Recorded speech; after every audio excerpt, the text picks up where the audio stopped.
Hello everybody and welcome back to my Southeast Texas Zone 9A garden. It's the end of April. Temperatures in the daytime are in the upper 80s and at night it's the upper 60s, low 70s. Right here we're looking at an orange daylily with some larkspur, and under it is some zinnia seedlings and stuff. I'll start the tour in the front yard. I just wanted you guys to see those pretty flowers first. Right here is an oak tree, and it's underplanted in this little circle bed with black-eyed Susan or Rudbeckia, and it's got some purple petunias there, and also like the little pink and white ones. There are salvia in there. There's a ring of daffodils all the way around. This one looks a little bit deformed, but this one with the tiny purple flowers, that's a Mexican heather. There's 3 of those. And in the back there is this right here is a purple verbena. That's the native, like, Verbena canadensis, and this one on the left is Homestead purple. They look a little ratty, which is pretty typical. This is a white daffodil. The Homestead verbena, definitely not as great as the Endurascape ones or the crystal varieties. Those are like the more closely native ones. Right here you're looking at some Victoria white salvia and another one of the Mexican heathers. And in the back of this bed, this is a Spanish lavender. Some of these little bloom heads are dead, and I'm just deadheading them there. The purple foliage that you see there to the left is purple tradescanthia. And there's also some gazania seedlings planted around, and there's a couple of sunflowers in this bed too. But this Spanish lavender is really great if you have a place that's pretty dry most of the time. And turning around here, you can see the front bed with the amaryllises, the liriape border, and the azaleas in the back. My amaryllises are they're past their peak, but they are still throwing a few blooms. You can see this pink one a few days ago was a little bit later than the rest of them and just absolutely beautiful. Here it is a couple of days ago as well. I took a couple of videos every couple of days just to make sure that I was able to show you guys all of the peak bloom season for the amaryllises. And I don't know any of the varieties. They're not native. They're native to like Central America and maybe even South America. I don't know. Nowhere close to here. But in this bed, the amaryllises are in the middle. The azaleas in the back are lavender formosa, and they have already passed their bloom time.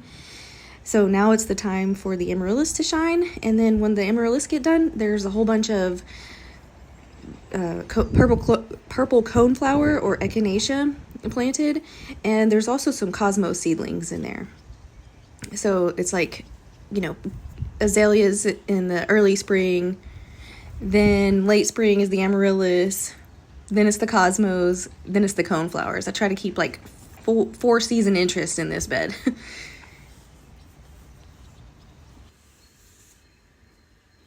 These kind of remind me of if you're familiar with the Demogorgon from Stranger Things, I feel like the amaryllis kind of look like that. Here's these pink ones. I think they're my favorite right now.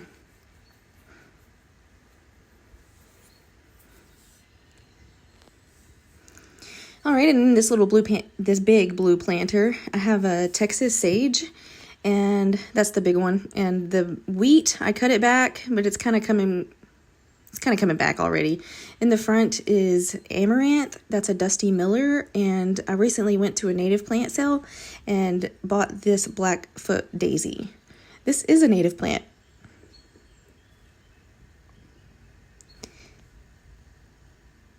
On the other side of the bed, I have a little planter full of ghost plant. It's got a broccoli in it, and there's some violas in it that are not blooming.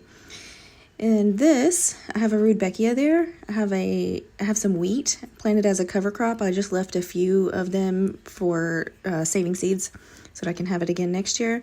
And you can see the foliage that I've already cut back, I left on the ground. There's milkweeds in here. These are Asclepia tuberosa. There's also a lead plant in there that I'm waiting to get big. And this one is red yucca. There's a couple of red yuccas in there. There's my lantana. It's just coming back, but it hasn't started blooming yet or anything. Here in the backyard, that's Jax, you just saw. I'm just giving you a pan here for perspective. Behind us, this is a hanging basket with some petunias in it. Above there is just a couple of little succulents, but these petunias are just, I'm loving them right now. On this side, this is the place where I just showed you that was blooming at the beginning of the video. In this other hanging basket, that is a crystal white verbena, doing much better than the verbenas up in the front.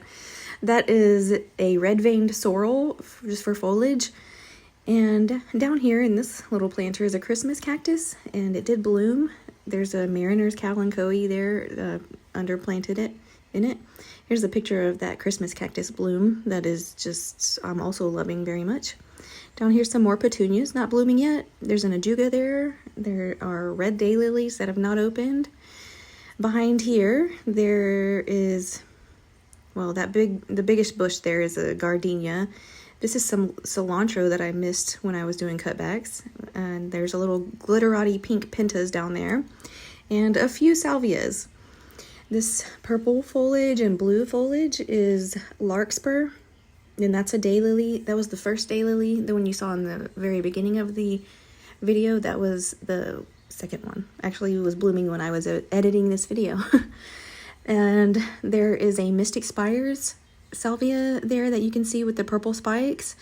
There's a peachy pink rose. I don't know this variety. My neighbor gave it to me. We're just going to call it a peachy pink rose. Another Mystic Spires. And there's a few little cosmos blooms right there, and right next in front of them there are snapdragon seedlings. They're budded up but not blooming just yet. Lots of zinnias. This is a Gaura longifolia. It's the native white Gaura, underplanted with some yarrow, and also that's the yarrow right there, that ferny looking foliage.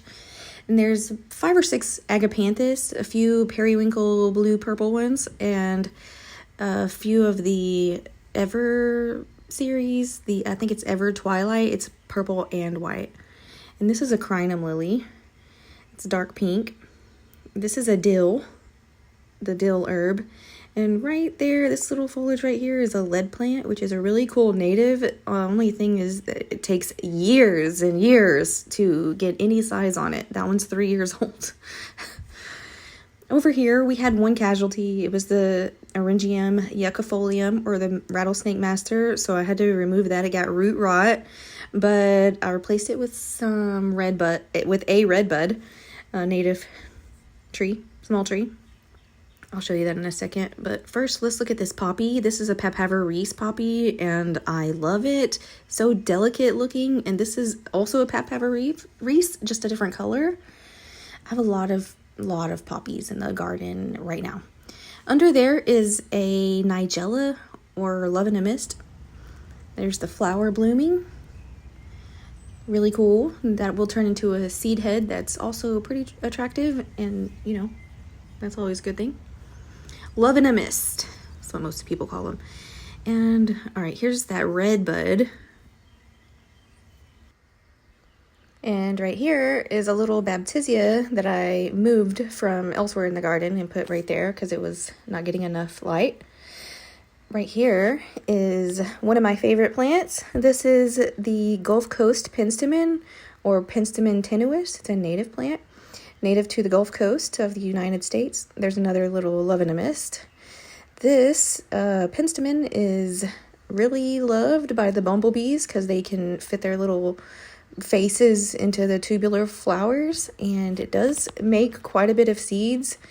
I haven't had enough experience with it to know if it's a really super reseeder or anything, but if it is, then that would be great because it is very awesome. And it's so cute. Look at those little flowers. They're just adorable. And they're loved by the pollinators. It's native. What else could you ask for in a plant? Just so cute. And this is a couple of days ago in the same little bed is a little daylily that was blooming. And there's also a Russian sage in there. There's some poppies and there's some salvia seedlings that have not grown up yet. Over here is another daylily, and the big plant behind it is a saucer magnolia. These daylily blooms I just love them. I love the dark center and then the yellow petals. So cool. These little ones here, these are Plains Coreopsis, and right behind it is where I put the remaining roots of the rattlesnake master that had, gotten root rot. I tried to save it. I don't know if it's gonna be saved. That's a yucca there. And behind there are some zinnia seedlings. There's a leftover mustard that I missed. And on the left, that's some dahlia seedlings. There's a broccoli. That right here is a white vervain. There's a little blue stem in the middle. And this is antelope horn milkweed. Antelope horn, or Asclepia asperula. There are some moonshine sunflowers. This is a rock rose. This is the first bloom of the rock rose this year. So cute. And the other little tiny flowers that you see are dill. You can see some blanket flower there. Some more poppies, of course. Here's the dill. And this right here is a Mexican bush sage, or Salvia leucantha. It's native to, I don't know if it's native to this area, more like Central Texas, but still really cool. And over here is some cosmos and one poppy. I love the pinks. I love them all. What can I say? Another rock rose and sunflower. There's Violet, if she wanted to help today. Sunflowers are all budded up. Under it, there is a white Texas star hibiscus. And under it is some garlic and rudbeckia. More love and a miss there. This silly kitty wants some scritches. She's mean though. She wants scritches, but she also wants to bite. And there's amaryllises in there. Down there you can see a dahlia seedling under the cosmos. And on the right, so that really chartreuse foliage, this one is a Papaver somniferum poppy. And on the left there is a plumbago. There's a blue one there. This is the blue. And on the left there is a white that's about to bloom. Had to move the sunflower out of the way. And in front of it is some Texas vervain. This is a native vervain. It's got tiny purple flowers. There's some crimson clover in the front. And then that Papaver somniferum bloomed the day after I filmed this, so I had to come take a little video for you. And then the Reese poppy right next to it bloomed too. You can see the difference in the foliage. The somniferum is less lobed, and the foliage of the Reese poppy is much more toothed. There's another Nigella, Love in the Mist. It's underplanted with some mums. That yellow is Mexican sedum. And there's some more mums and rudbeckia there. And this right here is a Calicarpa americana, which is the American beauty berry. This is the standard purple kind. Look at this silly cat. You can see I'm trying to fill in this whole area and put stepping stones as like a little path. Right here are some more milkweeds. That one there is Asclepia tuberosa, or butterfly weed, and the thinner foliage is world milkweed, or Asclepia verticulata. Those are zinnias, and that grass is little blue stem. There's a few dianthus that I have transplanted over here, and my variegated liriope, I moved that from another garden bed and put it over here. There's a hosta behind it, and some amaryllis that has a bud. Those are the hosta. And behind the amaryllis, I'm trying to shade out this, not shade out, but give some shade to this camellia. It's just, the sun's a little too intense for the leaves. So, you know, got to plant really close together. I'm showing you some seedlings from, these are Vernonia or ironweed. Those are native. And right here is a little bicolor salvia or bicolor sage. It's blue and white. I'm not sure that those are native, but Phlox paniculata is native, even if it is a nativar or cultivar of a native. This is bright eyes. Over here, this is a native plant. This is Penstemon digitalis, otherwise known as foxglove beard tongue. I don't like that name. I would rather just call it Penstemon digitalis. Really cute. I've been waiting a long time to see those blooms, so I'm excited about it. Here's a couple of little dahlia seedlings, and there's some milkweed there in the back. And these little seedlings over here are zucchini squash. The grass there is Gulf muley. And these are blanket flowers. I've already cut a lot of the deadheads off, and it just keeps coming. There's a agave, or maybe it's a mangave, I don't know. It was a gift. There is all the same things, poppies, mums, you know, zinnias. Over here, my aunt gave me a fig tree, and it's still kind of a baby, so I planted around it some zucchini, these zinnias, and some yarrow down there. That's the fig. I don't know the variety. She didn't tell me, and she lost the label, and she has forgotten, and I don't really care because I like figs. And here are the Gulf Coast muleys again. In between is the Gara. This right here is an autumn sage, or Salvia gregii, that is native to Texas. On the other side of the muley is my little wildflower area. I moved another baptisia that was not getting enough light over here. And there's lots of mist flower planted in there. This right here is a wax myrtle. It's a dwarf. I bought it for screening, and under it, to shade the roots, I have planted a zucchini. And there's a little Salvia nemorosa down here. It's blue. I'm kind of in love with salvia. I have a lot of varieties in the garden, and I want all the varieties. I want more. That's just like that came from a seed pack of like wildflower seeds way long time ago, and it's just Sweet William, I think. This is lyre leaf sage. It's a native plant. It's all budded up, waiting for the blooms to open. I'm so excited about that one. And this right here is a black and blue salvia. Salvia granitica. There's a whole bunch of zinnias in here, some sunflowers. I have one very pervasive weed, and it's the evening primrose. The flowers are really cute, but it just absolutely is way too vigorous for my garden. This is a native plant. It's called Virginia Sweet Spires, or Itea virginica, and I am also in love with that plant.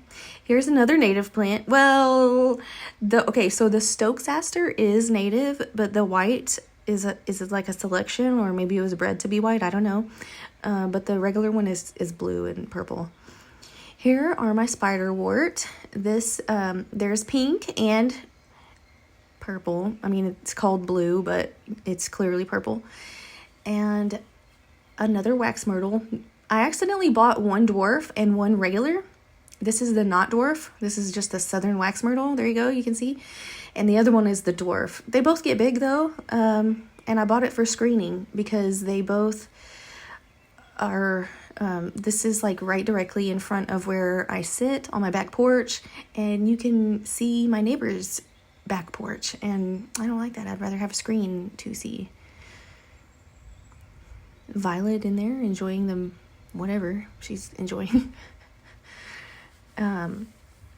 All right, and you can see the wheat and stuff that I have just cut back. That's the whole purpose of the cover crops, is to cut it back and then let the foliage fall to feed the soil. Here's an Asclepias tuberosa and the regular Stokes aster. It's going to be purple or blue or whatever you want to say. And another native Gara longifolia. Gara longiflora. And a weird little spider. There are little zinnias and irises planted in there behind the spiderwort as well. There is a Yaupon holly in there. There's actually 2 of them to make it even. And that is a cauliflower. And this little porterweed is the one that is native to like Florida and maybe Mexico. And one more little Baptisia that I just replanted. I transplanted that one just a day or 2 ago because it was over by the camellia and they were just too close together, so I moved that one over here because I need to fill out some more stuff. And right here is where my old crepe myrtle used to be. I replaced it with an elderberry. You can see that right there in the middle. And then the leaves that I'm touching are zucchini and there's zinnias around, but the elderberry is going to be the focus there. This is an Asclepias incarnata, or the swamp milkweed, native. Another little love in a mist, nigella, and some cute little petunias. My little area right here that I am cover cropping at the moment, I have some okra seeds that I have planted that are not coming up. Once they start, coming up and getting a little bit big, I'll go ahead and chop all these other cover crops back to keep the organic matter on top of the soil. This here is a Yaupon holly and a moonshine sunflower. There's some irises down there. Some milkweed that hasn't came back, which is weird, and more cover crops. Over here, okay, so I planted, this is where the variegated liriope was, and I planted a verbena, but that's just not what it looks like, so I don't know what that is. But this is a Lobelia cardinalis, or the cardinal flower. It's got long red spikes of flowers, and it's really loved by the hummingbirds. There's seedlings in there, which are milkweed and dahlias. There's another little cardinal flower there that you can see. Came up by seed or maybe by rhizomes, I don't know. But when I went to the native plant sale recently, I got this oak leaf hydrangea, and I'm also in love with it. And it's starting to bloom. It does have flower parts, so it does help pollinators, unlike the non-native hydrangeas, which are just bracts. They don't have any flower parts. And on the left, that strappy foliage is the Texas spider lily. And then this is just a Mexican sedum that I put in a hanging basket. There are hostas under this little bird bath. I don't know any of the varieties or anything like that, but it does look cute. They're like variegated. Over here I have a few little seedlings of dahlias, and that this is a Phlox paniculata bright eyes, and a couple of zucchini seedlings as well. This bigger phlox is a Phlox paniculata John Fanick, which is a variety that was found in San Antonio, so it may be more heat tolerant. We'll see. I mean, it made it all last year and bloomed, so. This little border is Helenium. Some people call it sneezeweed, and there are zucchini and zinnias planted there. This here is a prairie drop seed. It's a native grass as well. Hopefully it does drop some seeds and I can put it in more places. I bought a whole pack and I think it came up in 2 little spots. So maybe I should start them in seed trays instead next time. There's more helenium there, a little larkspur, and this plant right here is a spice bush. Planted it specifically to host the spice bush swallowtail caterpillar. And the Lobelia cardinalis that I just showed you a few minutes ago, that one is also a host plant to that same caterpillar. There's broccoli there in the front. And right here is Greg's mist flower, and okay, right there is a mum. But this is the Greg's mist flower, which is Conoclinum gregii. And this is the blue mist flower, which is Conoclinum colistinum. And right here is another little Vernonia ironweed. And I have some Liatris seeds planted that have not come up. And over here, this big thing is a Cephalanthus occidentalis. A couple little mums, more blue mistflower. That's the mum. And I have a Cleome that's coming up. I'm super excited about. I haven't grown those before, so really want it to bloom. This is the button bush, Cephalanthus occidentalis. Got really interesting blooms, and I've cut it to make it more branchy. And this here is a columbine. I don't know the variety. I had a Colorado columbine, and I also bought a native variety, and this doesn't look like either. So I don't know. It is a columbine though, and it's cute. I love it. Over here are some dahlia seedlings. I just bought dahlia seed mixes, so I don't know any of the varieties. And here is a cabbage that I put in, that we ate, and then I planted the root stalk. That's a Turk's cap. Red blooms in the summer. Here are some blue lobelia, not native, and some pink phlox. I think those are native. And the variegated foliage is Plectranthus that I just threw on the ground. I bought a whole package of Utriculum Joe Pye weed, and that's the only one that has come up. I think it might be too hot here, maybe too humid. I don't know. That's a cabbage. There's some cilantro in there, a few succulents in that planter. There is another cardinal plant there, and those are forget-me-nots. There's milkweed planted all over. Some sunflowers have volunteered. A random poppy that came up in the Plectranthus. That's okay, so the front is the variegated Plectranthus. It's got white flowers, not that floriferous. This is the Mona lavender Plectranthus, which is, just not variegated. They're both the same plant. One's variegated, one's not. One has white flowers, one has purple and white flowers.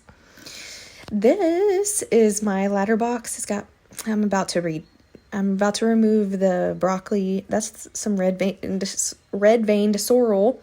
There's geraniums in there and mums. More geraniums here. Can't wait to see those bloom. They're supposed to be double purples, and there's some snapdragons around it. And this is the rue, and behind there, the red, that's a kalanchoe, or kalanchoe, however you want to say it.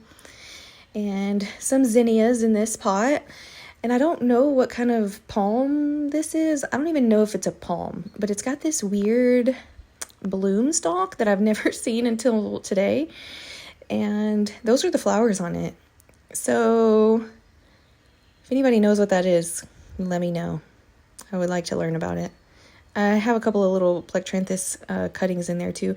And there, my aunt also gave me a banana tree. I planted it there because it's nice and moist, and also for some screening. There's a moringa tree, also from my aunt.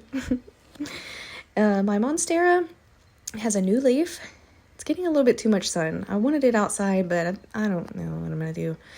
Over here, this is a native plant. It's a clethra. Some people call it sweet pepper bush, but it's Clethra alnifolia. And they call it sweet pepper bush because it has a very strong, sweet smell to the bloom. Frog fruit is everywhere. And there's a zucchini there. This is a little Mystic Spires cutting. And here is an Aristolochia tomentosa, or the woolly Dutchman's pipevine, planted for the pipevine swallowtail caterpillars. I have some marshmallow there. That's I don't know if it's a native plant, but it's a medicinal herb and cute white flower. Back here, I'm not going to walk back there today, but I'll show you a couple of photos from some blooms that were happening earlier.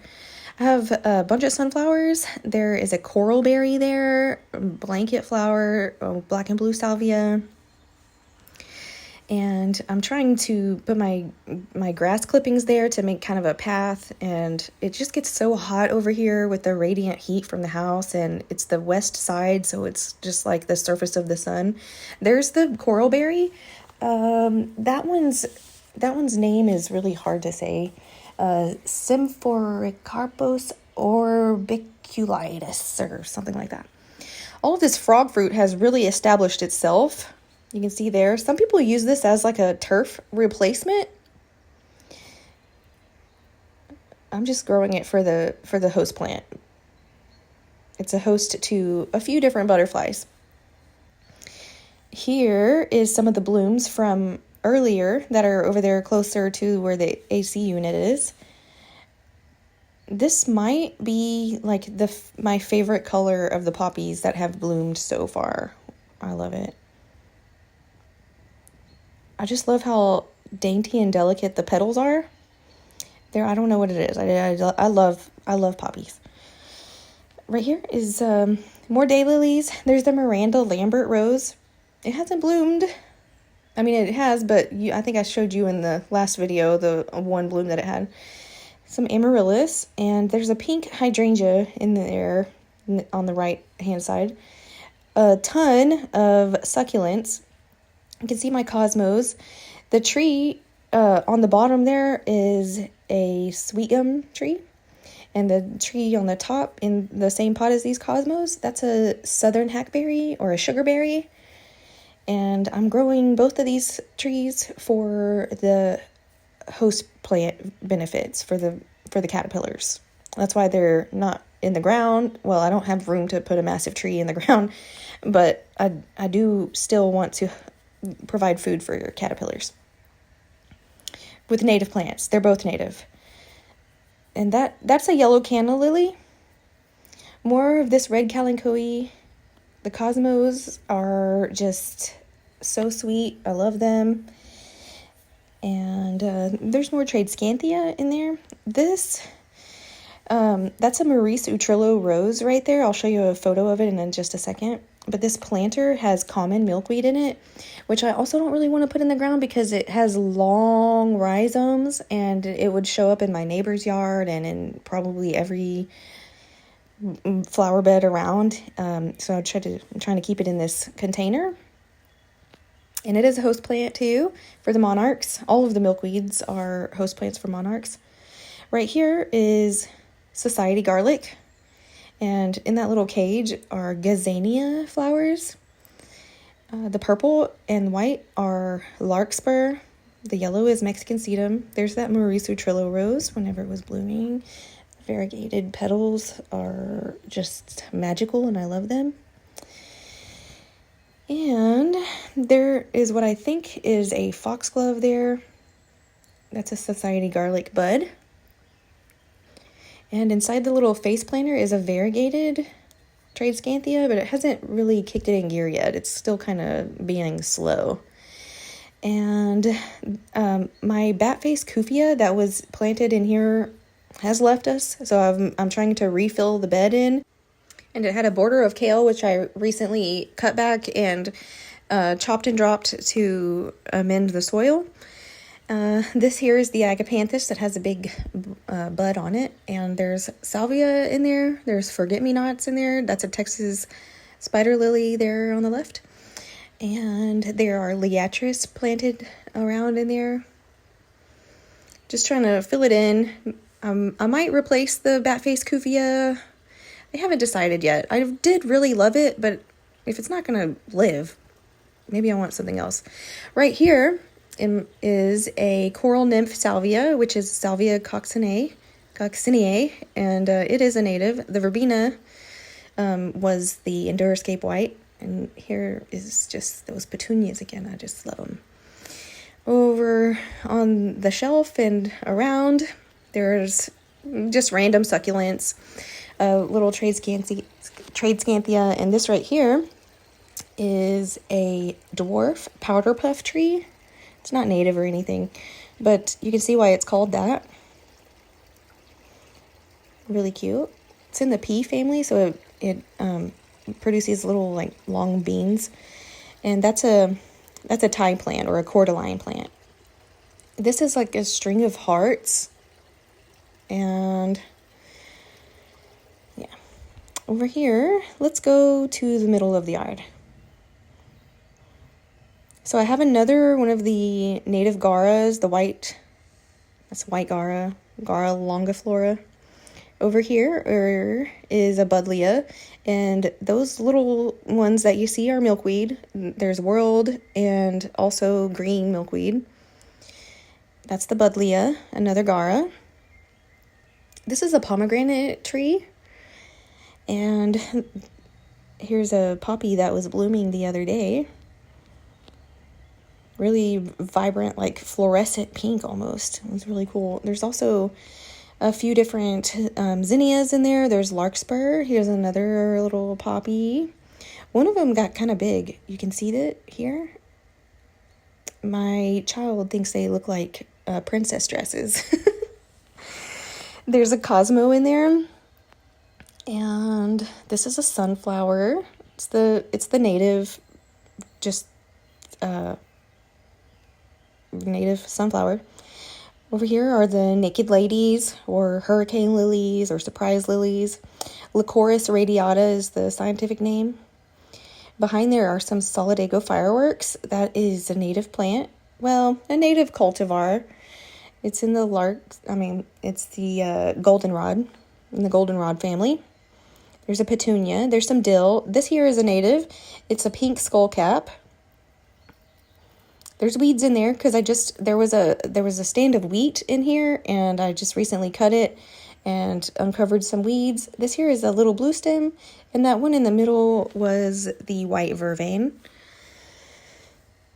Over here in the kid bed, as I call it, there are sunflowers and daylilies that are fighting it out for sunlight.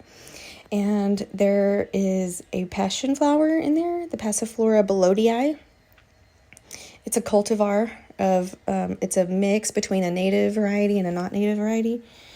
It doesn't have the fruit, but it is still vigorous. This here is Monarda fistulosa, sometimes called bee balm, sometimes called wild bergamot. It's native, medicinal, great for pollinators, And here's some wheat. It's an awnless wheat. The one in the front that you saw had awns. This one has no awns. It's a red fife, if you wanted to know the variety. Here's another little bicolor sage. And in front, I have some cosmos planted. Never mind the grass. That is turf grass. And a little coralberry that I had taken a cutting from the side yard over there. And another cosmos. Inside this, right here, this is a Carolina jessamine, sometimes called Carolina jasmine, but it is jessamine, and it is a native plant. It is poisonous, and it has yellow flowers, tubular shaped. There's a single snapdragon in there. I planted more than one, but one only came up. This here is sweet peas. And there is an Asclepia tuberosa, the butterfly milkweeds, the orange ones. Okay, before we go over to the other side, I have to warn you, I've been lying inadvertently for a little while about this plant over here, and I've been calling it the Halberd leaf hibiscus, or Hibiscus laevis, and I'm so sorry. I did not realize that that's not what it was. I've been waiting for it to bloom for 2.5 years. This one I'm touching is actually a Mexican hat. It's native, and it's got red and yellow flowers. But anyway, the one that I've been calling a Halberd leaf hibiscus right here, it's actually a mulberry. I didn't plant a mulberry. I planted the Halberd leaf hibiscus seeds there, and a mulberry came up. So I'm guessing a bird planted it there. That's a Cosmo. Over here I have a little cutting of Salvia leucantha. I want to have it on both sides of the yard. But anyway, yeah, I'm pretty upset about this. I wanted the Halberd leaf hibiscus, not really a mulberry, but so now I have 2 mulberries. Go figure. All right, here is some red fife wheat. It's the awnless, same as the other side over there. And more of these little Mexican hat flowers, and some crimson clover for cover crops. And there is a big blue stem here and another big blue stem right here. And there's a whole bunch of like liatris and other little natives planted in this bed. They're babies still, so we'll give them another year of cover cropping. Here's another one of the native white garas, and this here, I'm not 100% sure if it's native or not. It is a vervain. They call it slender vervain, and it grows on the side of the road.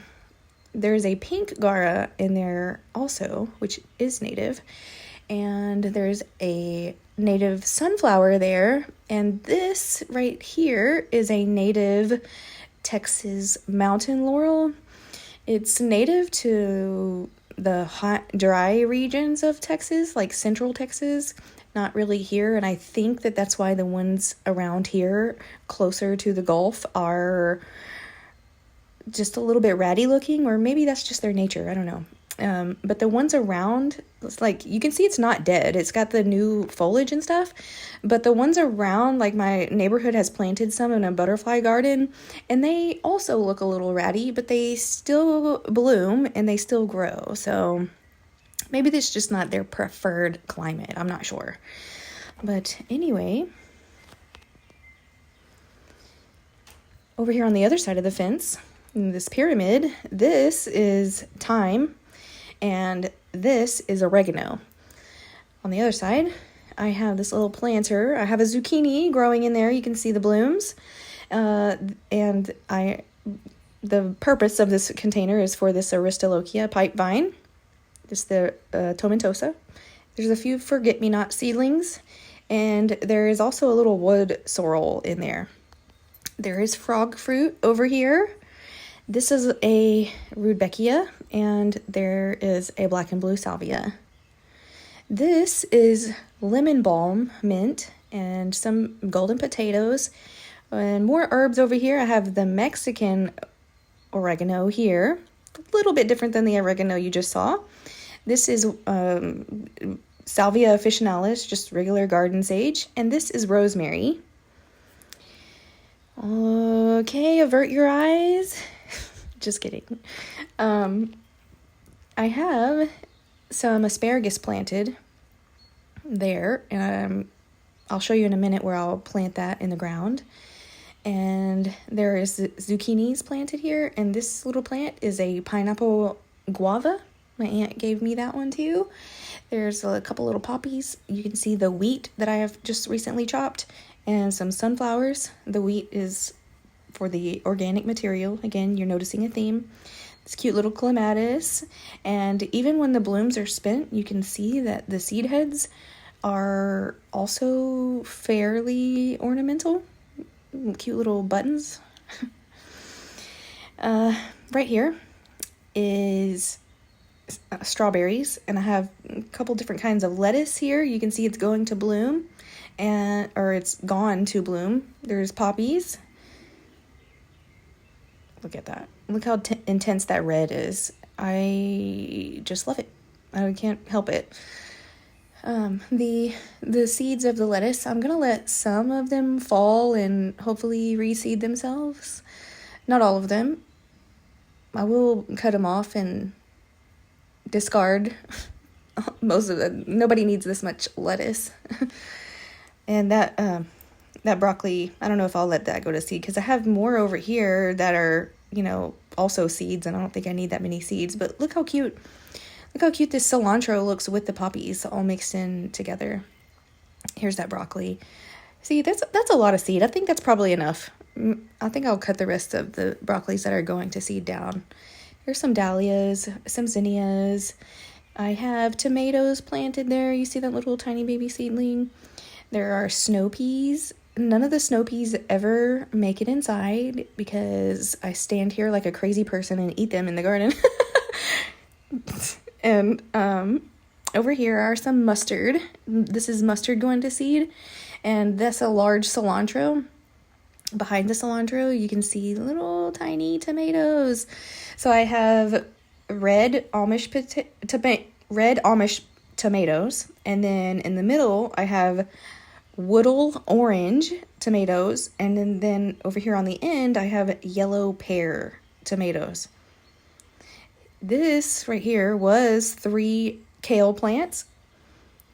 I've cut them down, and I cut the cabbage down as well and put them here as cover crops, as organic material to lay on the ground for all of the good reasons. Weed suppression, to kill the grass, it amends your soil, earthworm food, all of that stuff. This is garlic. There is other little flowers planted in here right now. Little sunflowers, there's some poppies and stuff. I'm trying to get this nice and amended. The soil here is so hard. And so I'm trying to get lots of organic material so that that's a celery. Want it to get amended so that I can plant my peppers in that bed. More red fife on this wheat. And down below it is a lemon tree. It came back. It survived the winter. I cut it back, cut the dead back, and then it came up from close to the roots. And I think that this wheat helped it to survive the winter, because the wheat is on the north side, so it blocked a lot of that really cold wind. And there's like 3 cosmos planted right there, just to fill in the little gaps, And I told you the asparagus seedlings over there. Once I cut this wheat down, that is where the asparagus will be planted. And this is an actual white mulberry. I have no idea why this mulberry's leaves look like regular mulberries, and then the other one that I had mistaken for halberd leaf hibiscus looks so lobed like it does. I'm so confused, but anyway, they're both mulberries. And this is fennel, planted for the eastern and giant black swallowtail caterpillars host plant. It smells like licorice, and I'm not a fan of the smell. Right here, here's one of those poppies that was right there a few minutes ago. And a couple of the blooms from this little trash can area of the garden. It's kind of gone over. It looks really ugly. There was a chili pekin behind there that is planted. I think it's died. So now I really need to just take most of this stuff out and redo it, but not yet. We're waiting for all the blooms to pass. And turning around here, this new little bed, I planted poppies in there. There's dahlias, there's a kale in there, there's cilantro, there's a bunch of little things. But the perennials in there are going to be the dahlias, and I planted some seeds of Pycnanthum muticum, which is also known as mountain mint. It's the 2025 perennial of the year. And it's a native plant, and it's really super great for pollinators, especially the little native ones. I'm showing you the dahlia there. But yeah, I'm very excited about that. This little area right here is where I planted all the little muticum seedlings. And I've been having some problems with bird strikes, and I wanted to show you these little bird strike stickers that I purchased for like $11 on Amazon. The birds kept hitting my window. It happened like 3 times, and one of them actually like passed away from it. And these are like stained glass stickers. They look like stained glass. They're, clings, but they've been working really great so far. Well, I hope you all enjoyed this tour, and I hope you all had a happy Easter. I hope you take the time to like this video, and thank you so much for watching. See you in the next one. Bye!